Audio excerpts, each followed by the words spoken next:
bien, que cuando me han empujado con violencia, en vez de yo salir para el mundo, me entro para de Dios, para que Dios me dé fuerza. Porque hay procesos que si Dios no te agarra, te cae. El que no lo ha vivido no sabe.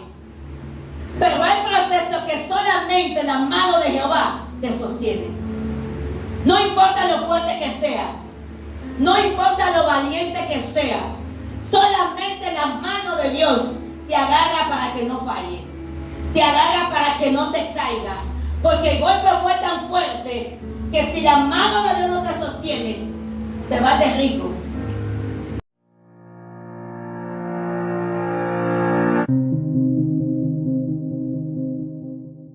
Primera de Samuel, capítulo 30. Vamos a leer del 1 al 4, después del 6 al 8. Amén. Gloria al Señor. La palabra de Dios se lee en el nombre de Jesús. Amén. Cuando David y sus hombres vinieron a Siclag al tercer día, los de Amalec habían invadido a Nehuel y a Siclag, y había asolado a Siclag y le habían prendido fuego, y se habían llevado cautivas a las mujeres y a todos los que estaban allí, desde el menor hasta el mayor, pero a nadie habían dado muerte, sino se los habían llevado a seguir su camino. Vino pues David con lo suyo a la ciudad, y he aquí que estaba quemada, y sus mujeres y sus hijos e hijas habían sido llevados cautivos. Entonces David y la gente que con él estaban alzaron su voz y lloraron, hasta que le faltaron las fuerzas para llorar. 6. Y David se angustió mucho, porque el pueblo hablaba de apedrearlo, pues todo el pueblo estaba en amargura de alma, cada uno por sus hijos y por sus hijas, mas David se fortaleció en Jehová su Dios. Y dijo David al sacerdote Abiatar, hijo de Ahimelech: yo te ruego que me acerques el éfod. Y Abiatar acercó el éfod a David. Y David consultó a Jehová diciendo: ¿perseguiré a estos merodeadores? ¿Lo podré alcanzar? Y él le dijo: síguelos, porque ciertamente los alcanzarás, y de cierto librará a los cautivos. Gracias, Señor, por tu palabra. Adoramos y glorificamos tu nombre, Señor. Reconocemos que eres un Dios maravilloso, un Dios todopoderoso, creador del cielo y de la tierra. Padre, aquí tu sierva, yo nada puedo hacer sin ti, Señor. Yo te pido que me quite a mí, se ponga usted, Dios mío. En el nombre poderoso de Jesús, que usted ponga su mano sobre mi cabeza, que ponga, Dios mío, su mano sobre mi boca, y sea usted hablando en el nombre poderoso de Jesús. Padre, yo te pido que descongestione los aires. Sometemos a la obediencia de Cristo todo principado, toda potestad, toda hueste de maldad, todo gobernador de las regiones celestes. Padre, en el nombre poderoso de Jesús, yo le hablo el entendimiento de cada persona, y te pido, Espíritu Santo de Dios, que mientras yo hable tu palabra, usted vaya cambiando la mentalidad de cada persona, usted vaya restaurando y sanando, Padre, en el nombre poderoso de Jesús. Espíritu Santo de Dios, muévete con poder, en el nombre de Jesucristo. Denle un fuerte aplauso al Señor y siéntese. Aleluya, porque Él se lo merece. A Él la gloria, a Él sea la gloria por los siglos de los siglos. Alabado sea el nombre de Jehová. Vamos a estar hablando bajo el tema convirtiendo heridas en fortaleza.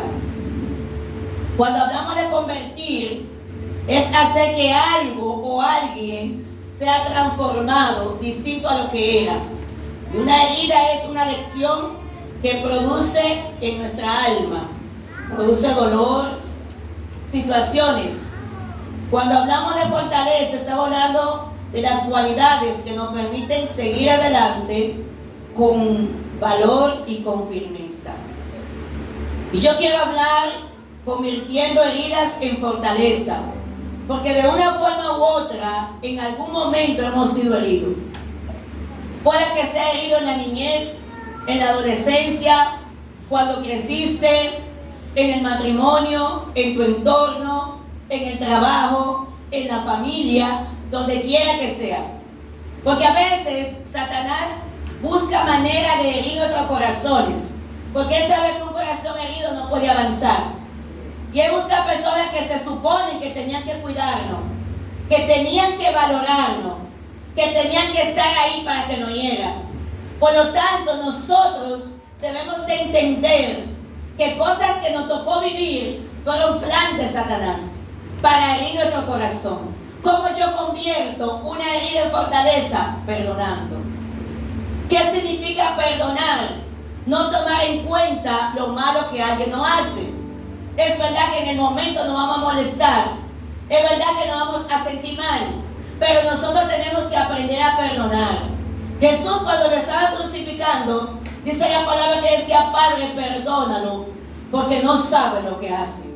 Y si usted analiza bien, ellos no sabían lo que hacían, porque ellos estaban crucificando al rey de Israel, al rey de los judíos. O sea, no era cualquier cosa. Estaban crucificando a un hombre inocente que vino a darle salvación al pueblo. Entonces ellos no sabían lo que hacían. Y hay veces que a nosotros alguien nos hiere y no sabe lo que hace.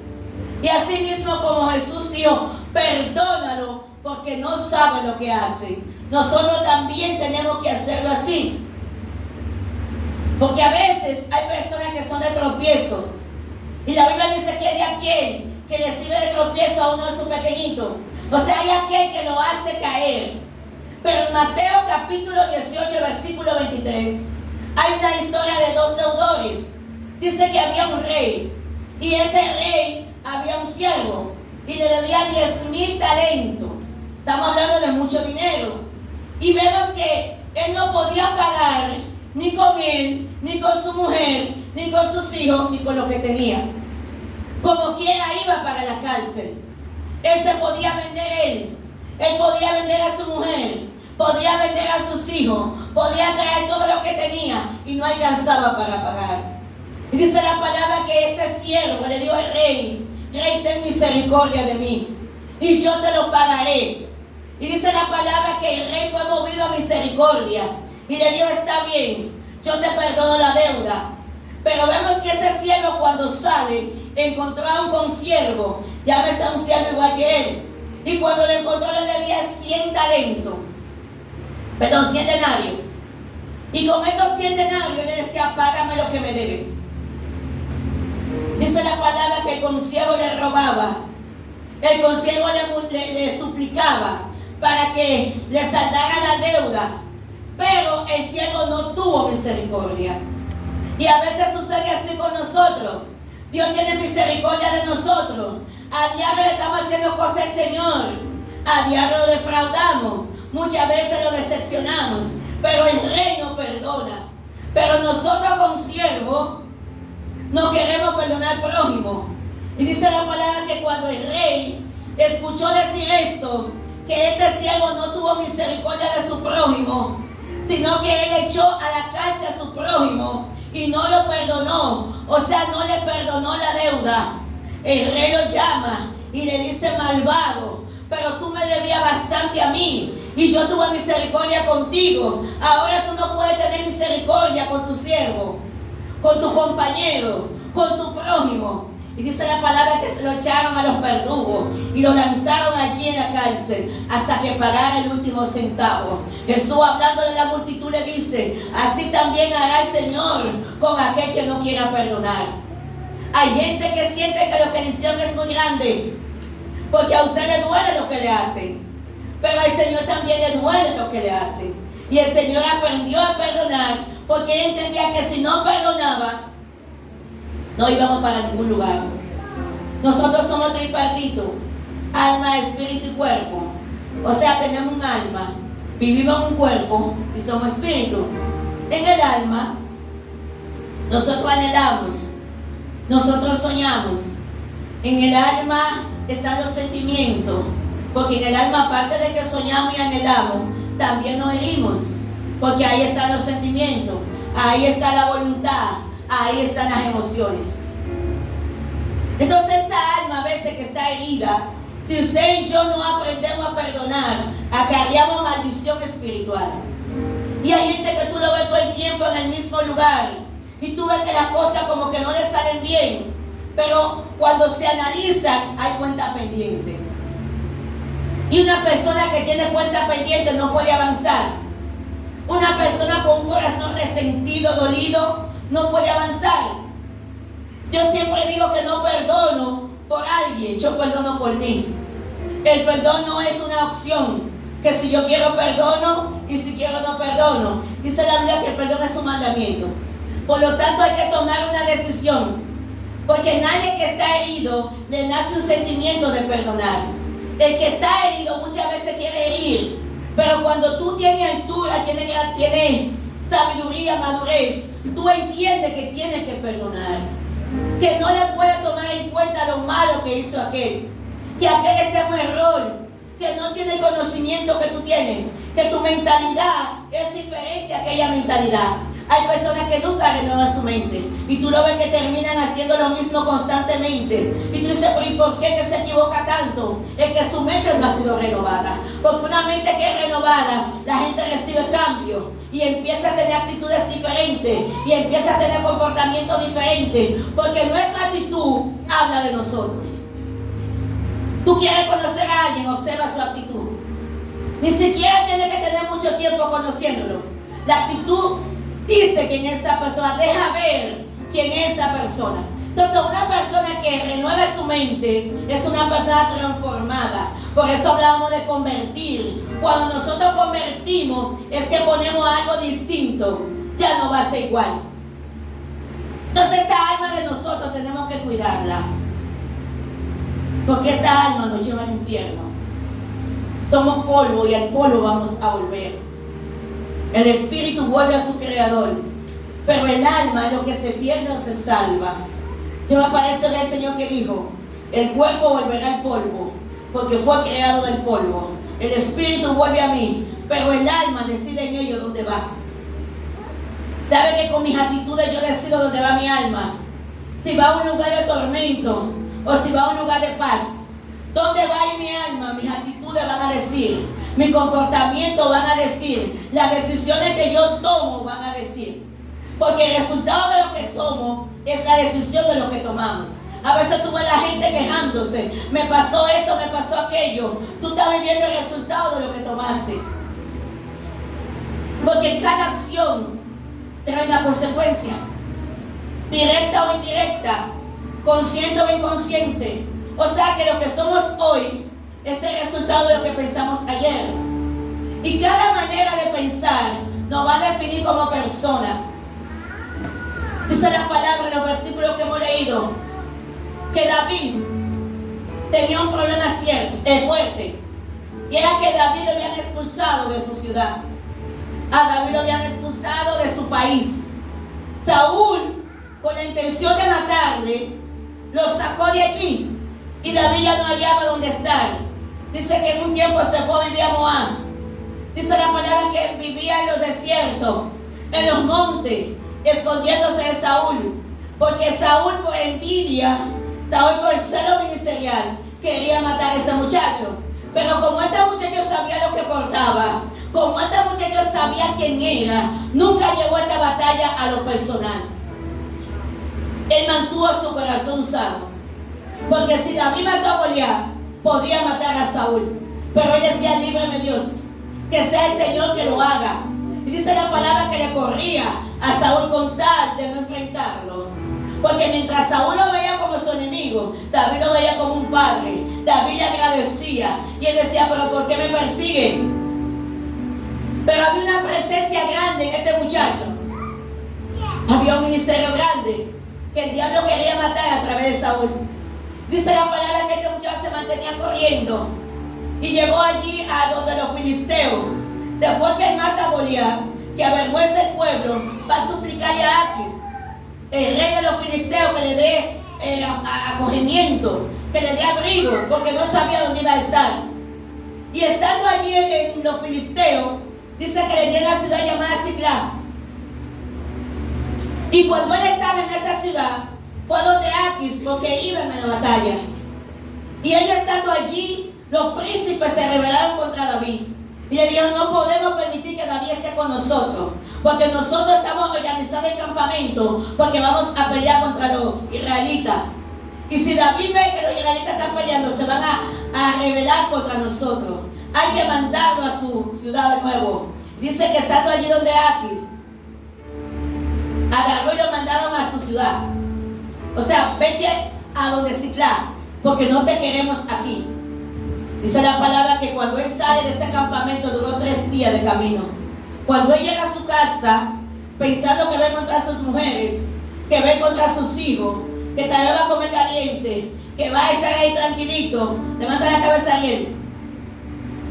Dice la palabra que llegó y encontró la ciudad quemada. Encontró la ciudad destruida. Y se llevaron cautiva a las mujeres, se llevaron cautiva a los hijos, se llevaron todo el botín que tenía. Amalek significa el mundo.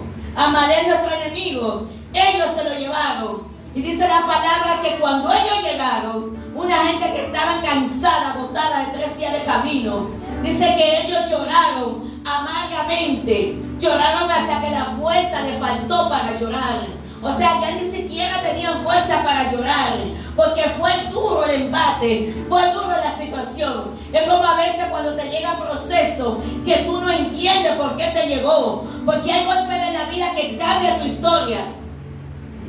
Hay golpes de la vida que te cambia de hoy para mañana. Y dice la palabra que cuando él llega allí, David se turba un poco en el momento, porque él dice, pero fui sacado de mi país. Ahora Aquis me saca del campamento y llego aquí a la ciudad de Ciclá que me prestó aquí, y entonces también está quemada.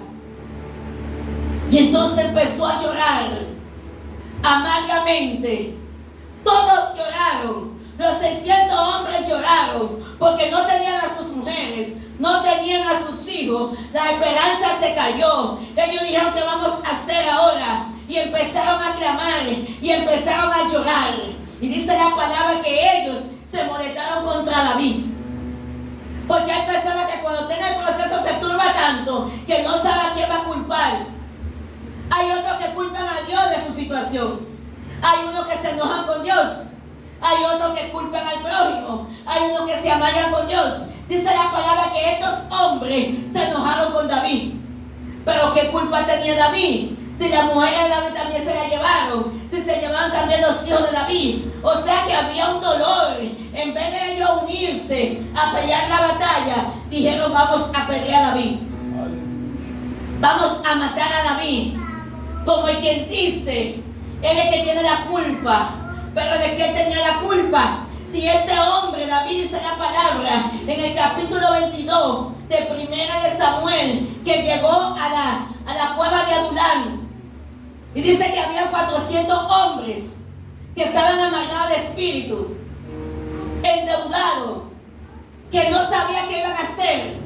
Y cuando David entra allí, dice que David se convierte en el líder de estos hombres y cambia la mentalidad de estos hombres. Pero fue tan fuerte el proceso que a ellos se les olvidó que David le dio abrigo, que David lo cambió de una persona frustrada a ser valiente, que David le dio alimento, que David estuvo con ellos, que David le enseñó a pelear. En el momento del proceso a ellos se les olvida todo esto. Y así hay muchas personas que cuando les llega el proceso se turban tanto que se pierden. La primera generación, dice la palabra, que estando en el desierto tenían que durar 40 días. Pero esta gente se perdieron en el proceso. Dios estaba para capacitarlo a ellos, para que ellos entraran a una tierra que fluía leche y miel, para que ellos supieran valorar lo que Dios les iba a entregar. Pero en el proceso ellos se turbaron. Y dice la palabra que empezaron a dar vuelta en el mismo lugar. Y volvían y daban vuelta en el mismo lugar la primera generación. Y no entendieron los planes de Dios en su vida. Hay gente que da vuelta cuando está en el proceso y no entiende. Y eso no le permite ver lo que Dios tiene para ellos. Estos 600 hombres, dice que ellos se turbaron tanto que lo que decían, vamos a matar a David. Pero ¿qué iban a ganar matando a David?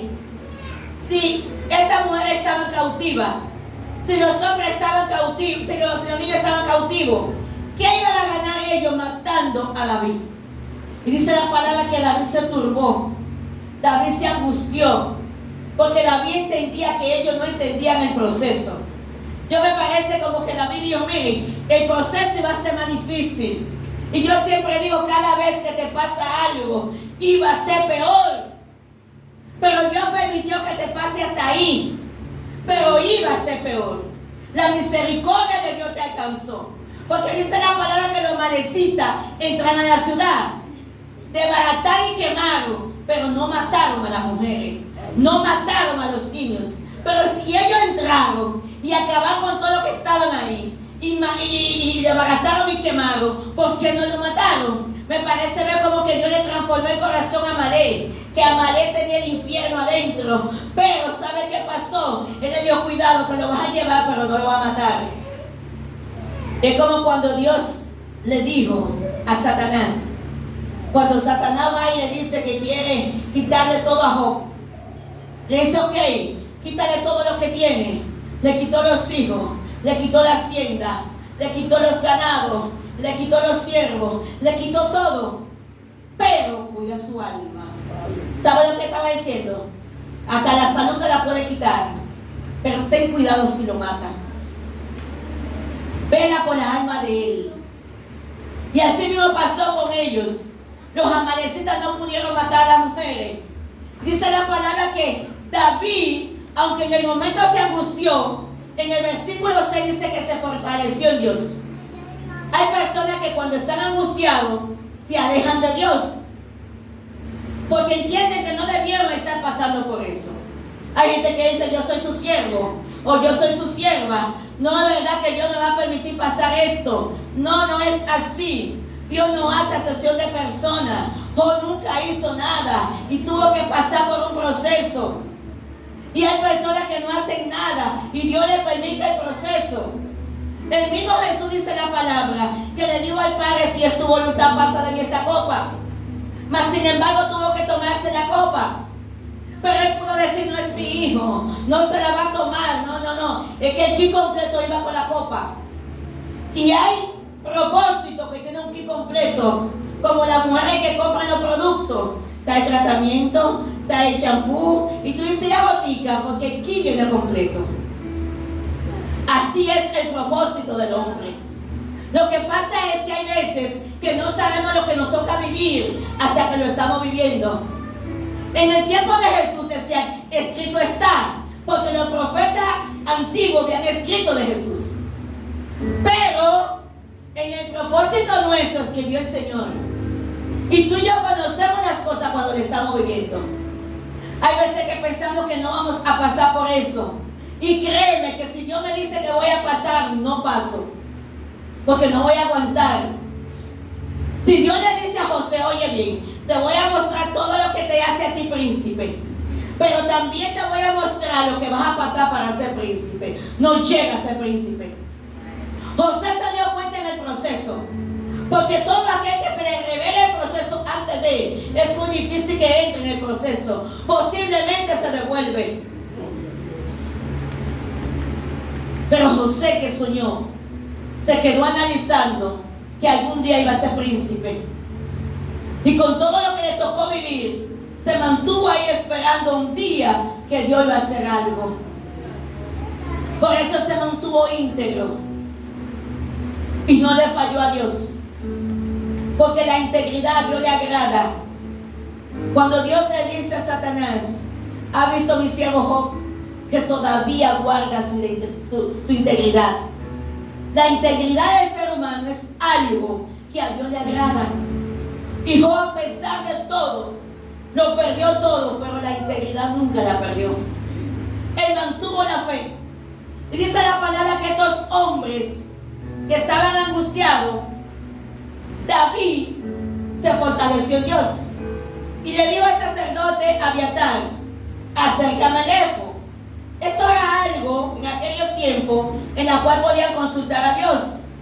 Y dice la palabra que cuando le acerca, es como que David está en un proceso, está en una angustia, Y él, en vez de alejarse de Dios, se acerca a la presencia de Dios. ¿Sabe qué me ha ayudado a mí a mantenerme de pie? Que cuando me han empujado con violencia, en vez de yo salir para el mundo, me entro para de Dios. Para que Dios me dé fuerza. Porque hay procesos que si Dios no te agarra, te cae. El que no lo ha vivido no sabe. Pero hay procesos que solamente la mano de Jehová te sostiene. No importa lo fuerte que sea. No importa lo valiente que sea. Solamente la mano de Dios te agarra para que no falle. Te agarra para que no te caiga. Porque el golpe fue tan fuerte que si la mano de Dios no te sostiene, te vas de rico. Y David, en su proceso, él sabía que aunque estaba ungido como rey, lo único que lo mantenía de pie era la mano de Jehová. Por eso cuando él le fallaba a Dios, se sentía morir. Porque él sabía que le había fallado a su Dios. Cuando él mata, alabado sea el nombre de Jehová, a Urias Hetero, él le dijo: yo le fallé a Dios. Él no pensó en que mató a un valiente, a uno de los más fieles. Él lo que dijo: le fallé a Dios. Porque David sabía lo que significaba fallarle al Señor. Y dice la palabra que cuando él está angustiado, él le dice al sacerdote: acércame el éfod y consulta al Señor. Y le pregunta, porque algo que me gusta es que en medio del proceso, usted y yo no podemos tomar decisiones a la ligera. Hay gente que oran a Dios por algo, y si Dios no le responde, lo hacen. Yo tengo tanto tiempo orando por tal cosa. Sí, pero Dios no te ha respondido. Sí, pero yo creo que ya es el tiempo, y lo hace. Y el fracaso del ser humano es usted y yo hacer algo sin que Dios nos haya mandado a hacerlo. No importa. La Biblia enseña que Saúl se desesperó. Había que hacer un sacrificio, porque iban a la batalla con los filisteos. Samuel le tocaba venir a hacer sacrificio. Pero Saúl, viendo que demoraba a Samuel, agarró a hacer algo que no le tocaba hacer. Y eso provocó la ira de Dios, que Dios cortó el reino de él. Porque a veces nos apresuramos porque estamos clamando por esto, por aquello, y no he visto respuesta. Yo lo voy a hacer. Pero David no se movía sin que Dios le consultara y le dijera: sí, ve. Él esperaba y volvía y preguntaba: iré donde estos mediadores, voy a ir a alcanzarlo, donde esta persona que me ha robado todo lo mío, voy a ir donde ellos, ¿qué hago?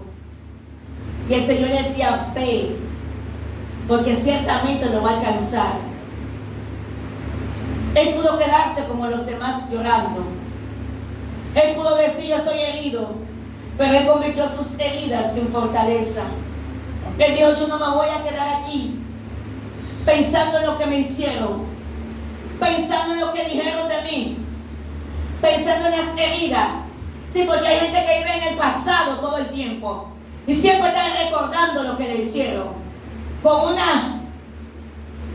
una pena en su corazón, porque alguien me dijo, porque alguien me hizo. Hermano, si usted está de pie, dele gracias a Dios, porque cada vivencia te trae una experiencia, y hay cosas que Dios le permite con un propósito, o mejor dicho, todas.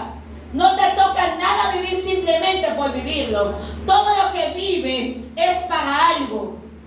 Cuando estamos en un proceso, no le vamos a decir: Señor, ¿y por qué? No, ¿para qué? Porque para algo Dios nos permitió. Y yo sé por qué se lo estoy diciendo. Usted sabe por qué yo le puedo decir a una mujer: no suelte tu marido. Porque tengo casi 30 años de casada y supe vivir momentos difíciles, pero no solté. Al igual que mi esposo, él puede aconsejar a un joven y decirle: las mujeres se tratan así. Porque fue 30 años soportándome, que no le fue tan fácil, pero me soportó. Y entonces él vivió esa experiencia. ¿Sabe por qué Jacob no soltó el ángel? Porque él decía, aquí es que está mi bendición.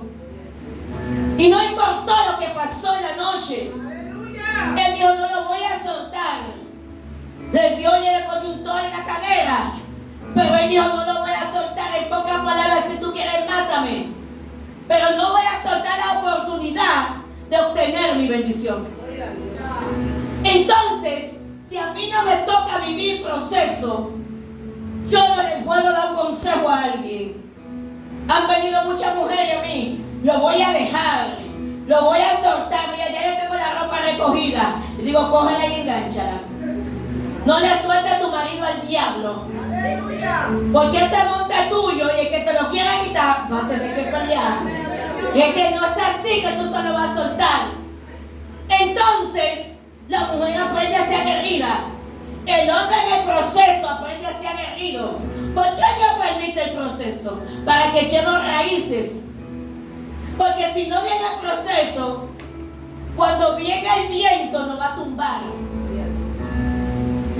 Pero es muy difícil tener una mata de palma en el suelo. Porque ella crece más para abajo que para arriba.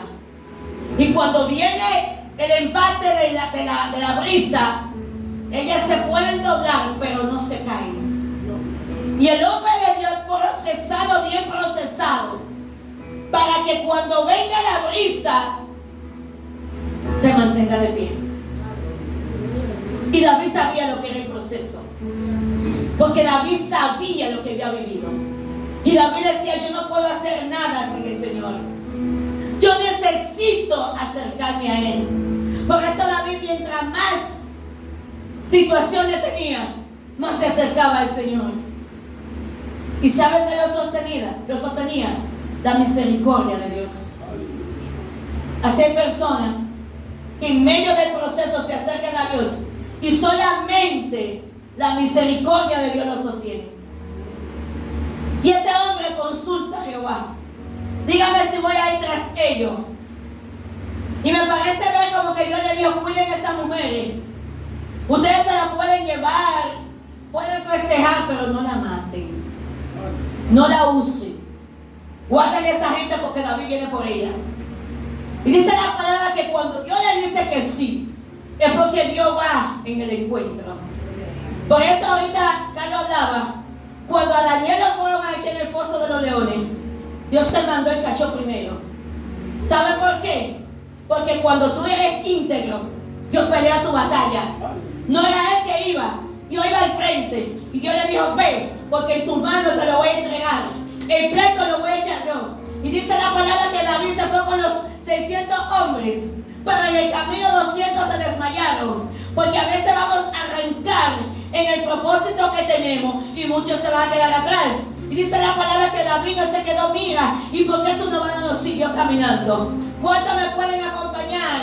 400, con eso me voy. Porque Jehová Dios que me va a dar la victoria. Y dice la palabra que cuando llegaron allí, estaban los amalecitas celebrando, estaban festejando, porque se habían llevado el botín de que algún día iba a ser príncipe. Y cuando él llegó allí, dice la palabra que lo agarró en la mañana. Pasó la mañana peleando, pasó la tarde peleando, y al otro día siguió peleando en la tarde, y hasta que no recogió todo lo de él, no dejó de pelear. Él dijo, yo voy por lo mío, y hasta que yo no consiga lo mío, yo no lo voy a soltar. No importa lo que el diablo no quiera arrebatar, hasta que yo lo consigo, hasta que no recupere todo. Hay gente que ha perdido cosas y se quedan cruzados de brazos porque yo era, porque yo tenía. No, hay que salir a buscar lo que el enemigo se le llevó. David decía, mis hijos no se van a quedar con el enemigo. Mis mujeres no se van a quedar con el enemigo. Yo voy a pelear hasta recuperar lo que el enemigo me arrancó. Y dice la palabra que lo mató casi a todo. Solamente 400 escaparon. O sea, el trabajo que le tocó a Saúl en un tiempo, cuando Dios mandó a matar a los amalecitas, ahora entonces David tuvo que hacer trabajo, pero no se le quedó con lo de él. O sea, fue una persona que dijo, yo voy a transformar mis heridas en fortaleza. Todo aquel que se fortalece en Dios, el enemigo no se queda con lo de él. Pero cuando estamos afligidos, pensando en que el enemigo nos quitó y nos quedamos ahí de brazos cruzados, el enemigo permanece con lo nuestro. Hay gente que el enemigo le ha quitado la paz, otro le ha debilitado el ministerio y los hijos y un sinnúmero de cosas. Hay que pelear. ¿Sabe qué? Yo entendí que en estos caminos hay que pelear, porque el pueblo de Israel pensaba que después que salía de Egipto iba a entrar a la tierra prometida y ya. Y el Señor le dijo, no, tienen que entrar y pelear. Y Caleb, que sabía esto, él decía, a mí lo mío, y que me lo quieran quitar va a tener que pelear. Y no estaba hablando cualquier persona, estaba hablando de una persona que sabía de guerra. Pero hay veces que la gente no quiere pelear por su llamado, por su ministerio, por su familia. Tenemos que pelear, porque Satanás lo quiere engañar. Usted sabe las administraciones que hay a nuestros hijos. El hombre de llamado tiene que pasar mucho, porque el enemigo le gusta administrar a los hijos para darle donde más le duele. Esa es la debilidad. Por eso el enemigo le dio mucho a los hijos de estos grandes hombres, como el caso de David, como el caso de Samuel, porque por ahí él entra. Y no voy a decir mucho, porque él no tenía autoridad, porque los muchachos hay que enseñarlo. Desde que van subiendo hay que enseñar a los niños, porque un árbol que crece torcido jamás su rama endereza. Cuando el niño va subiendo, usted tiene que enseñarle como Dios le dijo a Adán: esto tú puedes hacer y esto no puedes hacer. ¿Por qué? Porque yo dije que no. Porque ellos están buscando ciertas explicaciones. Se le dio que no y punto. ¿Qué tantas explicaciones que buscan? No se puede hacer. Pero hoy en día, tú tienes que decir el por qué y un sinnúmero de cosas. Y ellos te hacen, ya tú sabes, y pregunta. No, mire, esto se puede hacer y esto no se puede hacer, porque mamá y papá tienen autoridad sobre usted. Entonces, el enemigo le encanta ministrar y nosotros tenemos que aprender a pelear y a defender la familia. David dijo, no, el enemigo no se va a quedar con lo mío. Yo voy por lo mío. Y hasta que no lo recupere no vuelvo. Esa gente no se detuvieron a comer, que a beberse un jugo, que a cenar. No. Empezaron a pelear. Y hasta que no obtuvieron todo, no dejaron de pelear. Y algo que me gusta de David es que cuando ellos vuelven con todo, con el botín completo, los 200 que quedaron, dijeron los perversos, no le vamos a dar nada, solamente sus hijos y sus mujeres. Y David dijo, no lo trate así. Dale de lo que Jehová nos dio, igual para todo. Mire, cuando una persona aprende a depender de Dios, entiende que todo lo que hace es por la misericordia de Dios. Y David le dijo, esos 200 que se quedaron, no lo vamos a tratar como ellos son, porque a la gente no lo podemos tratar muchas veces según como ellos son, porque dice la palabra que no podemos pagar mal o bien por mal. O sea que si alguien nos hace un mal, usted y yo, con la capacidad que tenemos que hacerlo un bien. Y David dijo, no, denle del botín. Ellos no fueron, pero denle a ellos, igualito que ustedes que fueron, porque no fueron su fuerza lo que ganó, fue la fuerza de Jehová que estaba con nosotros peleando al frente de nosotros. Póngase de pie.